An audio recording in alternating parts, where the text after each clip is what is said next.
Hello friends, welcome back to my channel. Good morning. ನಾನು ಇವತ್ತೆಲ್ಲಿದ್ದೀನಿ ಗೊತ್ತಾ? ನಮ್ಮ ಅಮ್ಮ ಮನೆಯಲ್ಲಿದ್ದೀನಿ. ಸೊ ಅಲ್ಲಿಂದ ಬ್ಲಾಗನ್ನು ಶುರು ಮಾಡಿದ್ದೀನಿ. ಇವತ್ತಂತೂ ನಾನು 4 ದಿನ ಬ್ಲಾಗನ್ನು ಒಂದೇ ವೀಡಿಯೋದಲ್ಲಿ ಶೇರ್ ಮಾಡ್ತಾಯಿದ್ದೀನಿ. ಏನು ಜಾಸ್ತಿ ವೀಡಿಯೋಸ್ ಮಾಡೋಕ್ಕೆ ಆಗಿರಲಿಲ್ಲ, ಸಿಕ್ಕಾಬಟ್ಟೆ ಬೇರೆ ಕೆಲಸಗಳೆಲ್ಲ ಇತ್ತು. ಹಾಗಾಗಿ ಟೈಮೇ ಆಗಿರಲಿಲ್ಲ ಜಾಸ್ತಿ ವೀಡಿಯೋಸ್ ಮಾಡ್ಕೊತ. ಆ್ಯಂಡ್ ಒಂದಷ್ಟು ಶಾಪಿಂಗ್ ಎಲ್ಲ ಇತ್ತು. ಹಾಗಾಗಿ ಅದರಲ್ಲೇ ಸ್ವಲ್ಪ ಟೈಮ್ ಎಲ್ಲ ಹೋಯಿತು. ಹಾಗೆ ನಾನೇನು ಜಾಸ್ತಿ ವೀಡಿಯೋ ಮಾಡ್ಕೊಂಡಿಲ್ಲ. ಆ್ಯಂಡ್ ಇವಾಗ ಇಲ್ಲಿ ಬಂದಿದ್ದ ತಕ್ಷಣವೇ ನಾನು ಫಸ್ಟ್ ಹೋಗೋದು ಗಿಡ ಅಂತಂದರೆ ಈ ಜಂಬು-ನೇರಳೆ ಹಣ್ಣಿನ ಗಿಡಕ್ಕೆ. ನನಗೆ ಸಿಕ್ಕಾಪಟ್ಟೆ ಇಷ್ಟ ಆಯಿತಾ ಈ ಹಣ್ಣು. ಅದರಲ್ಲೂ ಈ ನಕ್ಷತ್ರ ನೇರಳೆ ಅಂತ ಹೇಳ್ತೀವಿ, ಸ್ವಲ್ಪ ಹುಳಿ ಇರುತ್ತೆ, ಸ್ವಲ್ಪ ಸಿಹಿ ಇರುತ್ತೆ. ಸೊ ನನಗೆ ಇದಂತೂ ಸಿಕ್ಕಾಪಟ್ಟೆ ಇಷ್ಟ. ನೋಡೋಕ್ಕೆ ಅಂತ ಬಂದಿದ್ದೆ, ಆಗಿದೆಯಾ ಏನು ಅಂತ. ನಾನು ಲಾಸ್ಟ್ ಟೈಮ್ ಬರಬೇಕಾದ್ರೆ ಚಿಕ್ಕ ಚಿಕ್ಕ ಹೂವು ಇತ್ತು. ಸೊ ಈ ಸತಿ ಹಣ್ಣಾಗಿರ್ಬೋದು ಅಂತ ಒಂದು ಅಂದಾಜು ಮೇಲೆ ಬಂದಿದೆ. ಅದು ಅಲ್ಲದೆ ಇವಾಗ ಒಂದೆರಡು ಮಳೆ ಬೇರೆ ಬಂದಿದೆಯಲ್ವಾ, ಹುಳುಗಳು ಆಗುವ ಚಾನ್ಸಸ್ ಇರುತ್ತೆ. ಸರಿ ನೋಡ್ಕೊಂಡು ತಿಂತಾಯಿದ್ದೀನಿ. ಬಟ್ ಚೆನ್ನಾಗಿತ್ತು ಆಯಿತಾ. ಟೇಸ್ಟ್ ಅಂತೂ ತುಂಬ ತುಂಬ ಚೆನ್ನಾಗಿತ್ತು. ಕೆಲವೊಂದರಲ್ಲೆಲ್ಲ ಹುಳುಗಳಾಗ್ಬಿಟ್ಟಿತ್ತು. ಫ್ರೆಶ್ ಹಣ್ಣೇನಿರುತ್ತೆ ಅದ್ರಲ್ಲಿ ಮಾತ್ರ ಚೆನ್ನಾಗಿತ್ತು. ಒಂದೆರಡು ದಿನ ಹಿಂದೆ ಹಣ್ಣಾಗಿರೋದೆಲ್ಲ ಅಷ್ಟೇನು ಚೆನ್ನಾಗಿರಲಿಲ್ಲ. ಸೊ ಬಟ್ ನನಗೆ ತಿನ್ನೋಕ್ಕಂತ ಒಂದು ಸ್ವಲ್ಪ ಸಿಕ್ತು. ತುಂಬಾ ಖುಷಿ ಆಯಿತು. ಫಸ್ಟ್ ಈ ಹಣ್ಣನ್ನು ತಿನ್ಕೊಂಡ್ಬಿಟ್ರೆ ನನಗೇನೋ ಸಮಾಧಾನ. ಹಾಗೆ ಬೇರೆ ಒಂದಷ್ಟು ಜಂಬು-ನೇರಳೆಗಳಲ್ಲೂ ಕೂಡ ತುಂಬ ಚೆನ್ನಾಗಿ ಹೂ ಬಿಟ್ಟಿತ್ತು. ಬಟ್ ಇದರಲ್ಲಿ ಏನು ಕಾಯಿ ಆದ್ರೂ ನಮಗೆ ತಿನ್ನೋಕ್ಕೆ ಸಿಗಲ್ಲ, ಬಿಕಾಸ್ ತುಂಬ ಎತ್ತರದ ಮರ. ನಾನು ಲಾಂಗ್ ಬ್ಯಾಕ್ ಒಂದು ವೀಡಿಯೋದಲ್ಲಿ ಶೇರ್ ಮಾಡಿದ್ದೀನಿ. ಬಟ್ ಆ ಮರ ನೋಡೋಕ್ಕಂತೂ ತುಂಬ ಚೆನ್ನಾಗಿತ್ತು. ಹಾಗೆ ಒಂದು ಸಣ್ಣ ಕ್ಲಿಪ್ಪಿಂಗ್ ಕೂಡ ತಗೊಂಡಿದ್ದೆ. ಆ್ಯಂಡ್ ಇನ್ನು ಇಲ್ಲಿ ಬಂದರೆ ಕಾಡು ಮಾವಿನ ಹಣ್ಣಿದೆ. ಸೊ ಅದನ್ನು ಹೆಕ್ಕಕ್ಕೆ ಅಂತ ಹೋಗಿದ್ವಿ. ಅಮ್ಮ ಕಾಡು ಮಾವಿನ ಹಣ್ಣು ಇದ್ದರೆ ತೊಗೊಬನ್ನಿ, ಏನಾದರೂ ಸಾಸಿವೆ ಆ ಥರ ಏನಾದರೂ ಮಾಡೋಣ ಅಂತ ಹೇಳ್ತಾಯಿದ್ರು. ಸೊ ಅದನ್ನು ಹೆಕ್ಕಿ ತೊಗೊಂಡು ಬಂದ್ವಿ. ಒಂದು ಸ್ವಲ್ಪನೇ ಸಿಕ್ಕಿತ್ತು ಇವತ್ತು. ಅದು ಅಲ್ಲದೆ ಅಮ್ಮ ನಾವು ಬರ್ತೀವಿ ಅಂತ ಹೇಳಿಬಿಟ್ಟು ಒಂದಷ್ಟು ಫ್ರಿಜ್ಜಲ್ಲಿ ಸ್ಟೋರ್ ಮಾಡಿಟ್ಟಿದ್ರು, ನಾವು ಬಂದಾಗ ಮಾಡ್ಕೊಳ್ಳೋಕ್ಕೆ ಅಂತ. ಹಾಗೆ ಇವತ್ತೇನು ಜಾಸ್ತಿ ಸಿಕ್ಕಿರಲಿಲ್ಲ. ಎಲ್ಲ ಮಂಗಗಳೆಲ್ಲ ತಿಂದುಬಿಟ್ಟು ಒಂದು 4-5 ಸಿಕ್ಕಿತ್ತು ಅಷ್ಟೇ. ಅದ್ರ ಜೊತೆಗೆ ಇಲ್ಲಿ ಅಮ್ಮ ಇವತ್ತೊಂದು ಸ್ಪೆಷಲ್ಲಾಗಿ ನುಗ್ಗೆಕಾಯಿ ಹಾಕಿಬಿಟ್ಟು ಪಲ್ಯ ಥರ ಮಾಡ್ತಾಯಿದ್ದಾರೆ. ಒಂದು ಸ್ವಲ್ಪ ಡಿಫ್ರೆಂಟ್ ಆಗಿರೋ ರೆಸಿಪಿ, ನಾರ್ಮಲ್ ಪಲ್ಯ ಥರ ಅಲ್ಲ. ಈ ಪಲ್ಯ ಮಾಡೋಕ್ಕೆ ಫಸ್ಟು ಒಂದು ಸ್ವಲ್ಪ ಕಾಯಿ ತುರಿ, ಒಣಮೆಣ್ಸಿನ್ಕಾಯಿ, ಒಂದು ಸ್ವಲ್ಪ ನೆಲಕಡಲೆ ಅಥವಾ ಕಡಲೆಕಾಳನ್ನು ಹಾಕಿಬಿಟ್ಟು ಚೆನ್ನಾಗಿ ಫ್ರೈ ಮಾಡ್ಕೋಬೇಕು. ಅದಷ್ಟು ಫ್ರೈ ಮಾಡಿಕೊಂಡು ಅದು ಮಸಾಲೆಗೆ ಒಂದು ಸ್ವಲ್ಪ ನೀಟಾಗಿ ಪುಡಿ ಮಾಡಿ ಎತ್ತಿಟ್ಕೊಳ್ಳಿ. ಆ್ಯಂಡ್ ಇಲ್ಲಿ ಬಂದು ನುಗ್ಗೆಕಾಯಿನ ಒಂದು ಸ್ವಲ್ಪ ಉಪ್ಪು ಹಾಕಿ ಚೆನ್ನಾಗಿ ಬೇಯಿಸ್ಕೋಬೇಕು. ಕುಕ್ಕರಲ್ಲಾದರೂ ಒಂದು ವಿಸಿಲ್ ಹಾಕ್ಕೊಂಡ್ರೆ ಬೆಂದುಬಿಡುತ್ತೆ, ಇಲ್ಲ ಹಾಗೇ ಬೇಯಿಸ್ಕೋಬೋದು. ಸಪ್ರೇಟಾಗಿ ಅದು ಬೇಯಿಸಿ ಅದನ್ನು ಎತ್ತಿಟ್ಕೊಂಡ ನಂತರ ಇಲ್ಲಿ ಬಾಣಲಿಗೆ ಒಗ್ಗರಣೆ ಹಾಕೋದಕ್ಕೆ ಸಾಸಿವೆ, ಜೀರಿಗೆ, ಅದ್ರ ಜೊತೆ ಒಣಮೆಣ್ಸಿನ್ಕಾಯಿ, ಕರಿಬೇವು ಸೊಪ್ಪು ಹಾಕಿ ಚೆನ್ನಾಗಿ ಒಗ್ಗರಣೆ ರೆಡಿ ಮಾಡ್ಕೊಳ್ಳಿ. ಇದಕ್ಕೆ ಸಣ್ಣದಾಗಿ ಕಟ್ ಮಾಡಿರೋಂಥ ಈರುಳ್ಳಿ ಹಾಕಿ ಬಾಡಿಸ್ಕೋಬೇಕು. ಈ ಪಲ್ಯ ಟೇಸ್ಟ್ ಅಂತೂ ತುಂಬಾ ಡಿಫ್ರೆಂಟಾಗಿ ಯುನೀಕ್ ಆಗಿತ್ತು. ಅಮ್ಮನೂ ಏನೋ ಇನ್ಸ್ಟಾಗ್ರಾಮೆಲ್ಲೋ ನೋಡಿಬಿಟ್ಟು ಟ್ರೈ ಮಾಡಿದ್ದು, ಬಟ್ ತುಂಬ ಚೆನ್ನಾಗಿತ್ತು. ಹಾಗೆ ಅಮ್ಮ ಲಾಸ್ಟ್ ಟೈಮ್ ಒಂದ್ಸರಿ ಟ್ರೈ ಮಾಡಿದ್ರಂತೆ, ಇವಾಗ ಚೆನ್ನಾಗಿತ್ತು, ನೀನು ಬಂದಾಗ ಇನ್ನೊಂದ್ಸಲಿ ಮಾಡಿಕೊಡ್ತೀನಿ ಅಂತ ಹೇಳ್ಬಿಟ್ಟು ಮಾಡಿದರು. ಸಕ್ಕತ್ತಾಗಿತ್ತು ಟೇಸ್ಟ್ ಕೂಡ. ಯಾವಾಗಲೂ ಒಂದೇ ಥರ ತಿಂತಾ ಇರ್ತೀವಲ್ವ, ಇದೊಂಥರ ಡಿಫ್ರೆಂಟಾಗಿ ಚೆನ್ನಾಗಿ ಅನ್ನಿಸ್ತು. ಆ್ಯಂಡ್ ಇವಾಗ ಸ್ವಲ್ಪ ಅರಿಶಿನ ಪುಡಿ ಹಾಗೆ ಈರುಳ್ಳಿಗೆ ಎಷ್ಟು ಬೇಕೋ ಅಷ್ಟು ಉಪ್ಪನ್ನು ಹಾಕ್ಕೊಳ್ತಾ ಇದ್ದಾರೆ. ಆಲ್ರೆಡಿ ನುಗ್ಗೆಕಾಯಿ ಬೇಯಿಸುವಾಗ ಉಪ್ಪು ಹಾಕಿರೋದ್ರಿಂದ ಮತ್ತೇನು ಜಾಸ್ತಿ ಹಾಕೋ ಅವಶ್ಯಕತೆ ಇಲ್ಲ. ಈರುಳ್ಳಿಗೆ ಮತ್ತು ಅರಿಶಿನ ಹುಡಿ ಉಪ್ಪು ಹಾಕಿ ಮತ್ತೆ ಒಂದು ಸ್ವಲ್ಪ ಹೊತ್ತು ಫ್ರೈ ಮಾಡಿದ ನಂತರ ನಾವೇನು ಮಸಾಲೆ ಮಾಡಿ ಇಟ್ಕೊಂಡಿರ್ತೀವಲ್ವ ಅದನ್ನು ಹಾಕಬೇಕು. ಮಸಾಲೆ ನಾನು ಎಷ್ಟು ತೊಗೊಂಡಿದ್ದೀನಿ ಕ್ವಾಂಟಿಟಿ ನುಗ್ಗೆಕಾಯಿ ನೋಡಿಬಿಟ್ಟು ನೀವು ಖಾರನ ಹೆಚ್ಚು ಕಮ್ಮಿ ಮಾಡ್ಕೊಬೋದು. ಕಡಲೆ ಬೀಜ ಎಲ್ಲ ಹಾಕೋದ್ರಿಂದ ಸ್ವಲ್ಪ ಖಾರ ಜಾಸ್ತಿನೇ ಹಿಡಿಸುತ್ತೆ, ಇಲ್ಲ ಅಂತಂದು ತುಂಬ ಸಪ್ಪೆ ಸಪ್ಪೆ ಆದರೆ ಅಷ್ಟು ಚೆನ್ನಾಗಿರಲ್ಲ. ಆ್ಯಂಡ್ ಇದೇನಂತಂದರೆ ಈ ಮಸಾಲೆನೇ ಸ್ಟ್ರಾಂಗಾಗಿ ಮಾಡಿಕೊಂಡ್ರೆ ನುಗ್ಗೆಕಾಯಿ ಒಳಗಡೆ ಅದು ಮಸಾಲೆ ಚೆನ್ನಾಗಿ ಎಳ್ಕೊಳ್ಳುತ್ತೆ, ಇಲ್ಲ ಅಂತಂದರೆ ಸಪ್ಪೆ ಸಪ್ಪೆ ಅಂತ ಅನಿಸುತ್ತೆ. ನುಗ್ಗೆಕಾಯಿನ ಬೇಯಿಸಿದ ನೀರನ್ನು ಬಸ್ದು ಇಟ್ಕೊಂಡಿದ್ದಾರೆ.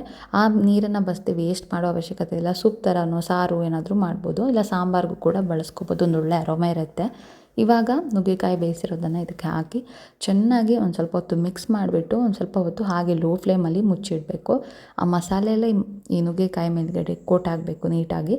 ಸೊ ಅದನ್ನು ತಿಂತಾಯಿದ್ರೆ ಆ ಮಸಾಲೆ ಅದ್ರ ಜೊತೆಗೆ ನುಗ್ಗೆಕಾಯಿ ಪಲ್ಪ್ ಏನಿದೆ ಅದು ನೀಟಾಗಿ ಸಿಗಬೇಕು. ಸೊ ಆ ಥರ ಇದನ್ನು ನೀಟಾಗಿ ಮಿಕ್ಸ್ ಮಾಡ್ಕೊಬೇಕು. ತುಂಬ ತುಂಬ ರುಚಿಯಾಗಿರುತ್ತೆ, ಡಿಫ್ರೆಂಟಾಗಿ. ಊಟಕ್ಕೆ ಸೈಡ್ ಡಿಶ್ ಥರ ಇದನ್ನು ಖಂಡಿತವಾಗ್ಲೂ ಒಂದ್ಸರಿ ಟ್ರೈ ಮಾಡಿ ನೋಡಿ. ಹಾಗೆ ಅಮ್ಮ ಕೂಡ ಪಲ್ಯ ಕೂಡ ರೆಡಿ ಮಾಡ್ತಾಯಿದ್ರು. ಆ್ಯಂಡ್ ಒಂದಷ್ಟು ಮಾವಿನ ಹಣ್ಣು ಇತ್ತು, ನೆಕ್ಕರೆ ಮಾವಿನಕಾಯಿ ಅಂತ ಹೇಳ್ತೀವಿ. ಸೊ ಅದಿತ್ತು, ಅದನ್ನು ನಾನು ತಿಂತಾಯಿದ್ದೆ. ಈ ಕಡೆ ತುಂಬ ರುಚಿಯಾಗಿತ್ತು ಆಯಿತಾ. ನನಗಂತೂ ಸಿಕ್ಕಾಪಟ್ಟೆ ಇಷ್ಟ, ಅದರದ್ದು ಘಮನೇ ತುಂಬ ಚೆನ್ನಾಗಿರುತ್ತೆ ಮಾವಿನ ಹಣ್ಣು. ಆ್ಯಂಡ್ ಈ ಕಡೆ ನೋಡಿ ಪಲ್ಯ ಕೂಡ ಕಂಪ್ಲೀಟಾಗಿ ರೆಡಿ ಆಯಿತು. ಈ ಥರ ಮಸಾಲೆ ಚೆನ್ನಾಗಿ ಹಾಕಬೇಕು ಅದಕ್ಕೆ, ಆವಾಗಲೇ ಅದು ಚೆನ್ನಾಗಿರುತ್ತೆ. ವೈಟ್ ರೈಸ್ ಜೊತೆಗಂತೂ ತುಂಬ ರುಚಿಯಾಗಿರುತ್ತೆ. ಸರಿ, ನೀವು ಕೂಡ ಟ್ರೈ ಮಾಡಿ ಟೇಸ್ಟ್ ಮಾಡಿ, ಓಕೆನಾ. ಸೊ ಇವಾಗ ಪಲ್ಯ ಹಾಕಿ ಊಟ ಎಲ್ಲ ಮಾಡಿದ್ದಾಯಿತು. ಅದ್ರ ಜೊತೆಗೆ ಅಮ್ಮ ಮಾವಿನ ಹಣ್ಣು ಸಾಸಿವೆ ಕೂಡ ಮಾಡಿದರು. ಸೊ ಇದೆಲ್ಲ ನಮ್ಮ ಇವತ್ತಿನ ಲಂಚ್ ಅಷ್ಟೇ. ಹಾಗೆ ನೆಕ್ಸ್ಟ್ ಡೇ ನಾವು ಹೊರಟಿದ್ದು ಒಂದು ಸ್ವಲ್ಪ ಸ್ಯಾರಿ ಶಾಪಿಂಗ್ ಇತ್ತು ಅಂತ. ನಾನು ಆಲ್ರೆಡಿ ಮಂಗಳೂರಲ್ಲಿ ನನಗೆ ಬೇಕಾಗಿರೋದು ಅಷ್ಟೊಂದೇನು ಇಷ್ಟ ಆಗಿಲ್ಲ ಅಂತ ಹೇಳ್ತಾ ಇದ್ದೆ ಅಲ್ವಾ. ಹಾಗೆ ನನ್ನ ತಂಗಿ ಕೂಡ ಸ್ಯಾರಿ ತೊಗೋಬೇಕಿತ್ತು ಅಂತ ಹೇಳ್ತಾ ಇದ್ಲು. ಸೊ ಅವಳಿಗೂ ನನಗೂ ನೋಡೋಣ ಇಲ್ಲೇ ಚೆನ್ನಾಗಿದ್ದರೆ ಪುತ್ತೂರಿಂದ ತೊಗೊಳ್ಳೋಣ ಅಂತ. ನಾನು ಆ್ಯಕ್ಚುಲಿ ಮಂಗಳೂರಿಂದ ಒಂದು ಸ್ಯಾರಿ ತೊಗೊಂಡಿದ್ದೆ, ಒಂದಲ್ಲ 2 ಸ್ಯಾರಿ ತೊಗೊಂಡಿದ್ದೆ. ನಾನೇನು ಅಂದ್ಕೊಂಡು ಹೋಗಿದ್ದು ಅಂತಂದರೆ ಒಂದು 3 ಸ್ಯಾರಿ ತೊಗೋಬೇಕು ನನಗೆ ಅಂತ ಹೇಳಿಬಿಟ್ಟು. ಆಲ್ಮೋಸ್ಟ್ ನನ್ನ ಹತ್ರ ಇರೋ ಎಲ್ಲ ಸ್ಯಾರೀಸ್ ಕೂಡ ಖಾಲಿಯಾಗಿ ಹೋಗಿಬಿಟ್ಟಿತ್ತು, ಅಂದರೆ ಚೆನ್ನಾಗಿರೋದೆಲ್ಲ. ಸೊ ಏನಾದರೂ ಸ್ಪೆಷಲ್ ಇವೆಂಟ್ ಬರ್ತಾ ಇದೆ ಅಂತಂದರೆ ಸ್ಯಾರಿ ತೊಗೊಳ್ದೆ ಮನಸ್ಸೇ ಬರಲ್ಲ. ಹಾಗಾಗಿ ನೋಡ್ತಾ ಇದ್ದೆ. ಆ್ಯಂಡ್ ಅದ್ರ ಜೊತೆಗೆ ಒಂದು ಸ್ವಲ್ಪ ಸಿಂಪಲ್ ಸ್ಯಾರೀಸ್ ಎಲ್ಲ ಕೂಡ ಟ್ರೈ ಮಾಡಿದೆ. ನನಗೇನೋ ಇಲ್ಲಿ ಅಷ್ಟೊಂದು ಇಷ್ಟ ಆಗಿಲ್ಲ. ಮತ್ತು ನೆಕ್ಸ್ಟ್ ಡೇ ಬರೋಣ ನೋಡೋಣ ಬೇರೆ ಶಾಪಲ್ಲಿ ಅಂತ ಅಂದ್ಕೊಂಡು ಅಲ್ಲಿಂದ ಬಂದ್ವಿ. ಹಾಗೆ ನೆಕ್ಸ್ಟ್ ಡೇ ಸ್ಯಾರಿ ಏನೋ ಸಿಕ್ತು. ಆಮೇಲೆ ಅದಕ್ಕೆ ಮ್ಯಾಚಿಂಗ್ ಬಳೆಗಳು ಬೇಕಲ್ವಾ, ಸೊ ಅದಕ್ಕೆ ಇಲ್ಲಿ ನಾವು ಯೂಶ್ವಲಿ ಬರೋದು ಬಂದುಬಿಟ್ಟು ನಂದಾ ಫ್ಯಾನ್ಸಿ ಅಂತ. ಅದು ಬಂದುಬಿಟ್ಟು ನಿಮಗೆ ಟೆಂಪಲ್ ಪೋಸ್ಟ್ ಆಫೀಸ್ ಇದೆಯಲ್ವಾ ಪುತ್ತೂರು, ಸೊ ಅದ್ರ ಅಪೋಸಿಟೇ ಆಗುತ್ತೆ. ಸೊ ಅಲ್ಲಿ ಬರ್ತೀವಿ. ಇಲ್ಲಿ ತುಂಬ ಕಲೆಕ್ಷನ್ ಇರುತ್ತೆ, ನಂಗೆ ಸಿಕ್ಕಾಪಟ್ಟೆ ಇಷ್ಟ ಆಗುತ್ತೆ ಇಲ್ಲಿ. ಹಾಗೆ ಅವ್ರು ಮ್ಯಾಚ್ ಮಾಡಿ ಕೂಡ ಕೊಡ್ತಾರೆ ಎಲ್ಲನೂ. ಎಲ್ಲ ಕಲರ್ಗೂ ನಿಮಗೆ ಆರಾಮ್ಸೆ ಸಿಗುತ್ತೆ ಒಂದೇ ಶಾಪಲ್ಲಿ. ಸೊ ಅಲ್ಲಿ ಬಂದು ಯಾವ್ದು ಬೇಕು ಎಲ್ಲ ನೋಡಿಕೊಂಡು ತಗೋತಾ ಇದ್ದೀವಿ. ಪಾಪು ಅಂತೂ ಇಲ್ಲಿ ಬಂದಿದ್ದ ತಕ್ಷಣವೇ ಅದು ಟಾಯ್ಸು ಇದು ಟಾಯ್ಸು ಅಂತ ಹೇಳೋಕ್ಕೆ ಶುರು ಮಾಡಿಬಿಟ್ಟಿದ್ಲು. ನಮ್ಗೆ ಬೇರೆ ಸಿಕ್ಕಾಪಟ್ಟೆ ಸುಸ್ತಾಗಿಬಿಟ್ಟಿತ್ತು. ಮಳೆ ಬಂದರೆ ಜೋರಾಗಿ ಮಳೆ ಬರುತ್ತೆ, ಸೆಕೆ ಆದ್ರಂತೂ. ಬಿಸಿಲು ಅಂತಂದರೆ ಸಿಕ್ಕಾಪಟ್ಟೆ ಸೆಕೆ. ಅದರಲ್ಲಂತೂ ಇವತ್ತು ಬೇರೆ ಕರೆಂಟ್ ಬೇರೆ ಇರಲಿಲ್ಲ. ಸಾಕಾಗೋಗ್ಬಿಟ್ಟಿತ್ತು. ಒಂದು ಸಾರಿ ಮನೆಗೆ ಹೋದರೆ ಸಾಕು ಅನ್ನೋ ಥರ. ಹಾಗೆ ನಾನು ಆಮೇಲೇನು ಜಾಸ್ತಿ ವೀಡಿಯೋಸ್ ಕೂಡ ಮಾಡ್ಕೊಂಡಿರಲಿಲ್ಲ. ಪಾಪು ಕೂಡ ಆಮೇಲೆ ಮನೆಗೆ ಬಂದು ಮಲ್ಕೊಂಡ್ಬಿಟ್ಲು. ನಾನು ಕೂಡ ಸಖತ್ತಾಗಿ ಒಂದೊಳ್ಳೆ ನಿದ್ದೆ ಮಾಡಿದೆ. ಸಂಜೆ ಮತ್ತು ಇವಾಗ ವೀಡಿಯೋನ ಕಂಟಿನ್ಯೂ ಮಾಡ್ತಾ ಇದ್ದೀನಿ. ಇವಾಗ ತೋರಿಸ್ತಾ ಇದ್ದೀನಲ್ವ ಹೂವು, ಅದರ ಹೆಸರೇನು ಅಂತ ಗೊತ್ತಿದ್ದರೆ ನನಗೆ ಕಮೆಂಟ್ ಸೆಕ್ಷನಲ್ಲಿ ತಿಳಿಸಿ ಆಯಿತಾ. ನಾನಂತೂ ಮೊನ್ನೆ ಮುನ್ನಾರ್ಗೆ ಹೋಗಿದ್ದಾಗ ಅಲ್ಲಿ ಒಂದಷ್ಟು ನರ್ಸರಿನಲ್ಲಿ ನೋಡಿದ್ದೆ ಈ ಹೂವನ್ನು. ನಮಗಂತೂ ಇದು ಕಾಟು ಹೂವು ಅಂತ ಹೇಳ್ತೀವಿ. ಅಂದರೆ ಆ್ಯಕ್ಚುಲಿ ಅದಕ್ಕೆ ಬೇರೆ ಒಂದು ಹೆಸರಿದೆ. ಅದು ಅಲ್ಲದೆ ನಾವು ಈ ಥರ ಬೇಲಿಗೆಲ್ಲ ನೆಡುವಂಥ ಹೂವು ಅದು.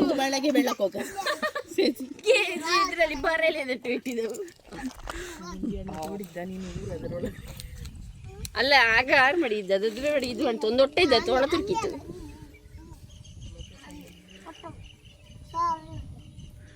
ಮುರಿಗೆ ಅದು ಹಾಗೆ ಅದು ಗಟ್ಟಿದ್ದೆ ಕಲ್ಲಿದ್ದರೆ ಹೋಗ್ಲಿ ಅದು. ಹಾಗೆ ನರ್ಸರಿನಲ್ಲಿ ನೋಡಿಬಿಟ್ಟು ನನಗೂ ಶಾಕ್ ಆಯಿತು, ಇದನ್ನು ಮಾರ್ತಾರಾ ಅಂತ ಹೇಳ್ಬಿಟ್ಟು.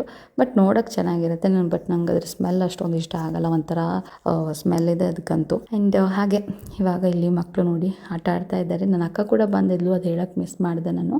ಸೊ ಅವಳು ಕೂಡ ಬಂದಿದ್ಲಿ. ನೀನು ಮಕ್ಕಳಿಗೆ ಸ್ಕೂಲೆಲ್ಲ ಶುರು ಆಗುತ್ತಲ್ವ, ಸೊ ಆಮೇಲಂತೂ ಬರೋದಕ್ಕೆ ಆಗಲ್ಲ ಅಂತ ಹೇಳ್ಬಿಟ್ಟು ಇಬ್ಬರು ಜೊತೆಯಲ್ಲೇ ಬರೋಣ ಈ ಸರ್ತಿ ಅಂತ ಹೇಳಿ ಮಾತಾಡ್ಕೊಂಡು ಬಂದಿದ್ವಿ. ಅದಾದ ನಂತರ ಇವತ್ತು ಅಮ್ಮ ದೋಸೆಗೆ ಅಕ್ಕಿ ಹಾಕ್ತಾಯಿದ್ರು ನಾಳೆ ಬೆಳಗ್ಗೆಗೆ ಅಂತ ಹೇಳಿಬಿಟ್ಟು.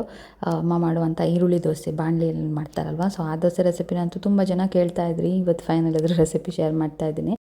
1 ಸೇರು ಆಗುವಷ್ಟು ಅಕ್ಕಿ ತೊಗೊಂಡಿದ್ದಾರೆ ಇಲ್ಲಿ ಬೆಳ್ತಿಗೆ, ಅಥವಾ ನೀವು ದೋಸೆ ಅಕ್ಕಿ ನಾರ್ಮಲ್ ಏನು ತೊಗೊಳ್ತೀರ ಅದಕ್ಕೆ ಅರ್ಧ ಸೇರು ಅಥವಾ ಒಂದು ಕಾಲ್ಗಿನ ಒಂದು ಸ್ವಲ್ಪ ಜಾಸ್ತಿನೇ ಆಗುವಷ್ಟು ಕುಚ್ಚಲಕ್ಕಿನ ಸೇರಿಸ್ಕೋಬೇಕು. ಇವಾಗ ನೀವು 4 ಗ್ಲಾಸ್ ಬೆಳ್ತಿಗೆ ಅಕ್ಕಿ ತೊಗೊಂಡಿದ್ದೀರ ಅಂತಂದರೆ 1.5 ಗ್ಲಾಸ್ ಅಷ್ಟಾದರೂ ಕುಚ್ಚಲಕ್ಕಿನ ತೊಗೋಬೇಕು. ಅದರಲ್ಲೂ ಅಕ್ಕಿ ಕೆಲವೊಂದೆಲ್ಲ ವೇರಿಯೇಷನಲ್ಲಿ ಸ್ವಲ್ಪ ಹೆಚ್ಚು ಕಮ್ಮಿ ಆಗುತ್ತೆ, ನೋಡ್ಕೊಳ್ಬೇಕು ನಿಮ್ಗೆ ಹೆಂಗೆ ಹದ ಬೇಕು ಅಂತ ನೋಡಿಕೊಂಡು. ಒಂದು ಸತಿ ಮಾಡಿದಾಗ ನಿಮಗೆ ಈಸಿಯಾಗಿ ಗೊತ್ತಾಗ್ಬಿಡುತ್ತೆ. ಅಂದರೆ ಅಕ್ಕಿ ಕೆಲವೊಂದರ ಮೇಲೆ ಡಿಪೆಂಡ್ ಆಗುತ್ತೆ ಅಂತ ಹೇಳ್ತಾರೆ, ಹಾಗಾಗಿ ಹೇಳ್ತಾ ಇದ್ದೀನಿ.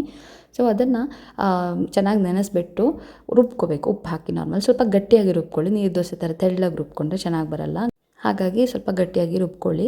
ಇದಕ್ಕೆ ಇನ್ನಿವಾಗ ನಾವು ಕಟ್ ಮಾಡಿರುವಂಥ ಈರುಳ್ಳಿ, ಕರಿಬೇವು ಸೊಪ್ಪು, ಕೊತ್ತಂಬರಿ ಸೊಪ್ಪು, ಹಸಿಮೆಣಸಿನ್ಕಾಯಿ, ಕಾಯಿ ತುರಿ ಇದಿಷ್ಟನ್ನು ಹಾಕ್ಕೊಂಡು ದೋಸೆನ ರೆಡಿ ಮಾಡ್ಕೊಳ್ಳೋದು.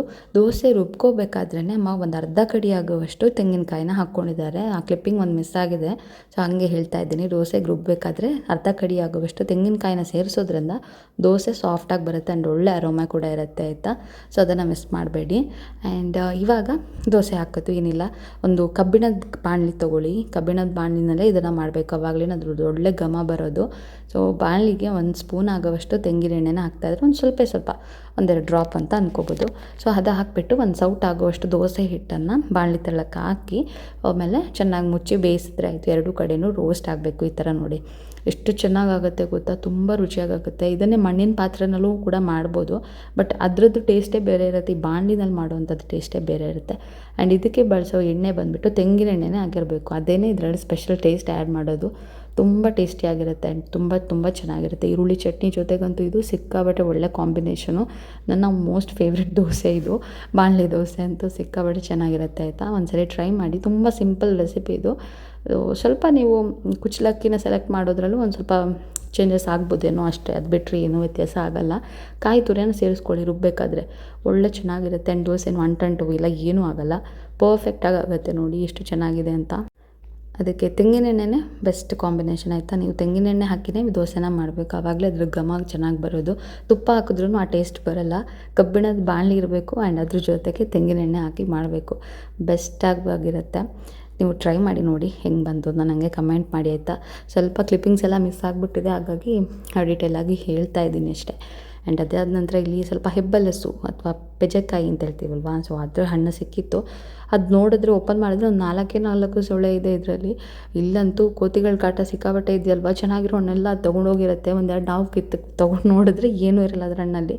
ಸೊ ಹಾಗೆ ತಿಂತಾಯಿದ್ವಿ. ಬಟ್ ಟೇಸ್ಟ್ ನಿಜವಾಗ್ಲೂ ಎಷ್ಟು ಚೆನ್ನಾಗಿರುತ್ತೆ ಗೊತ್ತಾ. ಈ ಹಣ್ಣಂತೂ ತುಂಬ ಹೆಲ್ತಿಗೆ ಕೂಡ ತುಂಬ ಬೆನಿಫಿಟ್ಸ್ ಇದೆ. ಹಾಗೆ ಒಂದೆರಡು ಸಿಕ್ಕಿತ್ತು ಅಂತ ತಿಂತಾಯಿದ್ವಿ. ತುಂಬ ಚೆನ್ನಾಗಿತ್ತು. ಸ್ವೀಟು ಮತ್ತು ಸ್ವಲ್ಪ ಹುಳಿ ಮಿಕ್ಸ್ ಇರುತ್ತೆ. ಹಾಗೆ ಈ ಥರ ಇತ್ತು. ಒಂದು 4 ದಿನದ ಕ್ಲಿಪ್ಪಿಂಗ್ಸನ್ನೆಲ್ಲನೂ ಇದೇ ಒಂದು ವೀಡಿಯೋದಲ್ಲಿ ಕಂಬೈನ್ ಮಾಡಿದ್ದೀನಿ. ಆ್ಯಂಡ್ ನಾವು ಲಾಸ್ಟ್ ಇನ್ನೇನು ನಮ್ಮ ಮನೆಗೆ ಹೊರಡಬೇಕು. ಆವತ್ತಿನ ದಿನ ಬಂದು ನನ್ನ ಅಜ್ಜನ ತಿಥಿ ಇತ್ತು. ಸೊ ಅದು ಮುಗಿಸ್ಕೊಂಡು ನಾವು ನಮ್ಮ ಮನೆಗೆ ವಾಪಸ್ ಹೊರಟಿದ್ದು. ಸೊ ಅಮ್ಮ ಇಲ್ಲಿ ಅಡುಗೆಗೆಲ್ಲ ರೆಡಿ ಮಾಡ್ಕೊತಾ ಇದ್ದಾರೆ. ಮಕ್ಕಳಂತೂ ನೋಡಿ ಒಂದೆರಡು ಫೋಟೋ ತೊಗೊಳ್ಳೋಣ ಅಂತಂದರೆ ಇವರಂತೂ ನಿಲ್ಲೋದಿಲ್ಲ. ಒಬ್ಬರು ಒಂಥರ ಸ್ಮೈಲ್ ಮಾಡಿದ್ರೆ ಇನ್ನೊಬ್ರು ಇನ್ನೊಂದು ಥರ ನಗ್ತಾ ಇದ್ದಾರೆ. ಈ ಥರ ಏಜಲ್ಲಿ ಅಂದರೆ ಟಾಡಲ್ ಸ್ಟೇಜಲ್ಲಿ ಮಕ್ಳದ್ದು ಫೋಟೋ ತೆಗಿಯೋಕ್ಕೆ ಸಿಕ್ಕಾಪಟ್ಟೆ ಕಷ್ಟ ಆಯಿತಾ. ಎಲ್ಲೆಲ್ಲೋ ನೋಡೋದು, ಹೆಂಗೆಂಗೋ ಮಾಡೋದು, ಆ ಥರ ಮಾಡ್ತಾ ಇರ್ತಾರೆ. ಹಾಗೆ ಆ್ಯಂಡ್ ತುಂಬ ಚೆನ್ನಾಗಿತ್ತು. ಈ 4-5 ದಿನ ಅಂತೂ ಹೆಂಗೆ ಹೋಯ್ತು ಅಂತಲೇ ಗೊತ್ತಾಗಿಲ್ಲ. ಅಷ್ಟು ಚೆನ್ನಾಗಿ ಎಂಜಾಯ್ ಮಾಡಿದ್ವಿ. ಆ್ಯಂಡ್ ತುಂಬ ಚೆನ್ನಾಗಿ ಹೋಯಿತು. ಹಾಗೆ ಇವತ್ತಿನ ವ್ಲಾಗ್ ಕೂಡ ಇಷ್ಟ ಫ್ರೆಂಡ್ಸ್. ಬಿಡಿ, ನಮ್ಮ ಮುಂದೆ ಒಳ್ಳೊಳ್ಳೆ ವೀಡಿಯೋಸ್ ಬರುತ್ತೆ. ಸಬ್ಸ್ಕ್ರೈಬ್ ಮಾಡ್ಕೊಳ್ಳಿ. ಸಬ್ಸ್ಕ್ರೈಬ್ ಮಾಡ್ತಾ ನೋಡ್ತಾ ಇದ್ದರೆ. ಆ್ಯಂಡ್ ಬನ್ನಿ, ಇನ್ನು ನೆಕ್ಸ್ಟ್ ವೀಡಿಯೋದಲ್ಲಿ ಸಿಗ್ತೀನಿ. ಇಲ್ಲಿ ತನಕ take care and bye. Thanks for watching.